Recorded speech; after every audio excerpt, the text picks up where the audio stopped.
नमस्कार। भारत के इतिहास में ना कुछ हस्तियां ऐसी हैं जिनकी जिंदगी किसी फिल्म की कहानी से कम नहीं लगती। एक ही जीवन में दो बिल्कुल अलग, बल्कि कह सकते हैं कि एकदम उलट किरदार। पहले एक धधकता हुआ क्रांतिकारी और फिर एक शांत महान ऋषि। जी हाँ, हम बात कर रहे हैं श्री अरविंदो की। तो सबसे बड़ा सवाल यही उठता है ना कि आखिर एक ऐसा क्रांतिकारी जो भारत की पूरी आजादी के अलावा और कुछ नहीं चाहता था, वो अचानक एक महान योगी कैसे बन गया। ये जो बदलाव है ना, एक पॉलिटिकल रेबल से एक स्पिरिचुअल मास्टर बनने का, ये सफर वाकई बहुत दिलचस्प है। तो चलिए इसी सफर को समझते हैं। अच्छा, तो इस कहानी को समझने के लिए हमें एकदम शुरुआत से शुरू करना होगा, उनके बचपन से। देखना होगा कि वो कौन सी बातें थीं, वो कौन से हालात थे जिन्होंने उनके शुरुआती रास्ते, यानी एक क्रांतिकारी बनने की राह तैयार की। जरा इस बात पर गौर कीजिए। जन्म हुआ कलकत्ता में, लेकिन उनके पिता जो पश्चिमी शिक्षा के इतने बड़े समर्थक थे, उन्होंने 7 साल की उम्र में ही उन्हें इंग्लैंड भेज दिया। क्यों? ताकि उन पर भारतीय संस्कृति का कोई असर ही न पड़े। उन्होंने कैम्ब्रिज से पढ़ाई की, कई भाषाएं सीखी और तो और मुश्किल मानी जाने वाली इंडियन सिविल सर्विस की परीक्षा भी पास कर ली। लेकिन आखिर में घुड़सवारी के टेस्ट में जानबूझकर फेल हो गए। ये उनका पहला विद्रोह था, एक इशारा कि वो अब वापस भारत लौटकर अपनी असली पहचान खोजना चाहते हैं। और बस यहीं से श्री अरविंदो की जिंदगी एक बहुत बड़ा मोड़ लेती है। जो नौजवान पूरी तरह से वेस्टर्न माहौल में पला बड़ा था, वो भारत आते ही एक आग की तरह एक जोशीले राष्ट्रवादी नेता के तौर पर सामने आता है। देखते हैं कि ये सब हुआ कैसे। ये जो आप देख रहे हैं ना, ये उनके जीवन के दो बिल्कुल अलग पहलू हैं। एक तरफ इंग्लैंड कैम्ब्रिज, जहां उन्होंने ग्रीक और लैटिन जैसी भाषाएं सीखी, और दूसरी तरफ है बड़ौदा, जहां भारत आकर वो प्रोफेसर बने और फिर संस्कृत और बंगाली साहित्य में पूरी तरह डूब गए। और यहीं इसी बड़ौदा में उन्होंने पहली बार पूर्ण स्वराज का विचार तैयार किया और चुपचाप बंगाल के सीक्रेट रेवोल्यूशनरी ग्रुप्स के साथ जुड़ना भी शुरू कर दिया। तो 1902 से 1908 का जो दौर था, उस वक्त श्री अरविंदो भारतीय राजनीति के, आप कह सकते हैं, सेंटर स्टेज पर थे।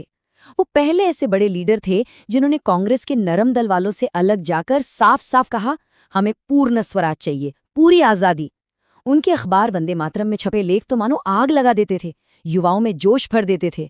और उन्होंने ही आइडिया दिया कि भारत सिर्फ एक जमीन का टुकड़ा नहीं है, ये एक दिव्य शक्ति है, एक आत्मा है। इसी को उन्होंने स्पिरिचुअल नेशनलिज्म कहा। सब कुछ तेजी से चल रहा था और तभी उनकी जिंदगी में एक ऐसा ट्विस्ट आया जिसने सब कुछ बदल कर रख दिया। वो थी उनकी गिरफ्तारी, एक ऐसी कैद जिसने उनकी किस्मत की दिशा ही मोड़ दी। बस 1 साल सुनने में ज्यादा नहीं लगता है ना, लेकिन अलीपुर जेल में गुजारा गया यही 1 साल उनकी पूरी जिंदगी का टर्निंग पॉइंट बन गया। यहीं पर उनकी बाहर की क्रांति अंदर की क्रांति में तब्दील होने वाली थी। तो हुआ ये कि 1908 में अलीपुर बम केस में उन्हें गिरफ्तार कर लिया गया। उनके साथ उनके भाई बारिंदर और 48 दूसरे क्रांतिकारी भी थे। अंग्रेज सरकार को पूरा यकीन था कि इन सब क्रांतिकारियों के पीछे का असली मास्टरमाइंड अरविंदो ही हैं, और यहीं से, उस जेल की कोठरी से, उनके गहरे आत्ममंथन का दौर शुरू हुआ। उन्होंने खुद बाद में लिखा, मुझे हर जगह ईश्वर का अनुभव हुआ। सोचिए, उस जेल की कोठरी में उनका ध्यान पॉलिटिक्स से हटकर स्पिरिचुअलिटी पर चला गया। वो कहते थे कि उन्हें जेलर में, दूसरे कैदियों में, दीवारों में, हर चीज में ईश्वर नजर आने लगा था। वो जेल उनके लिए एक आश्रम बन गई थी। बाहरी दुनिया की सारी हलचल शांत हो गई और अंदर एक नई दुनिया खुल गई। और फिर करीब 1 साल बाद, 6 मई 1909 को, सबूत न होने की वजह से कोर्ट ने उन्हें बरी कर दिया। वो जेल से बाहर तो आ गए, एक आज़ाद इंसान के तौर पर, लेकिन अंदर से वो पुराने अरविंदो नहीं थे। वो एक पूरी तरह से बदले हुए इंसान थे, जिनका सफ़र अब एक नई दिशा में शुरू हो चुका था।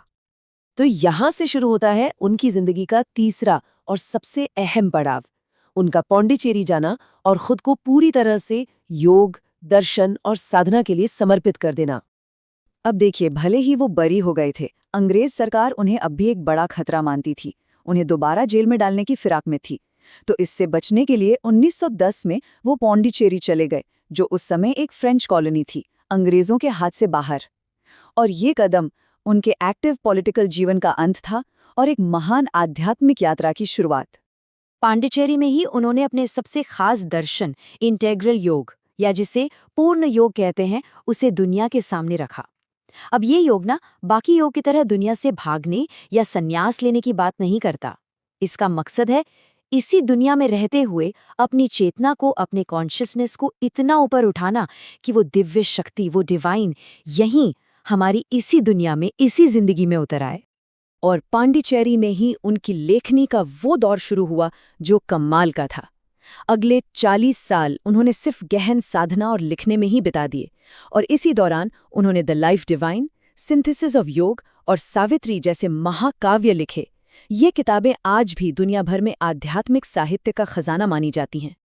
तो चलिए अब आखिर में उनके जीवन के इन दोनों हिस्सों को जोड़कर देखते हैं और समझने की कोशिश करते हैं कि उनकी विरासत, उनका असली प्रभाव क्या रहा।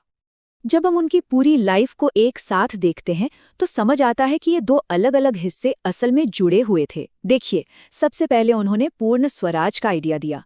ये विचार कहाँ से आया?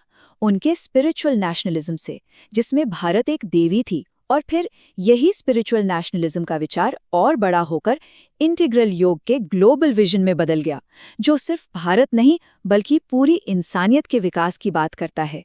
एक सीढ़ी की तरह एक विचार से दूसरा निकला। और एक और दिलचस्प बात, भले ही उन्होंने 1910 में एक्टिव पॉलिटिक्स छोड़ दी थी, लेकिन आज़ादी की लड़ाई पर उनका असर खत्म नहीं हुआ। सुभाष चंद्र बोस जैसे बड़े नेता उन्हें अपनी प्रेरणा मानते थे।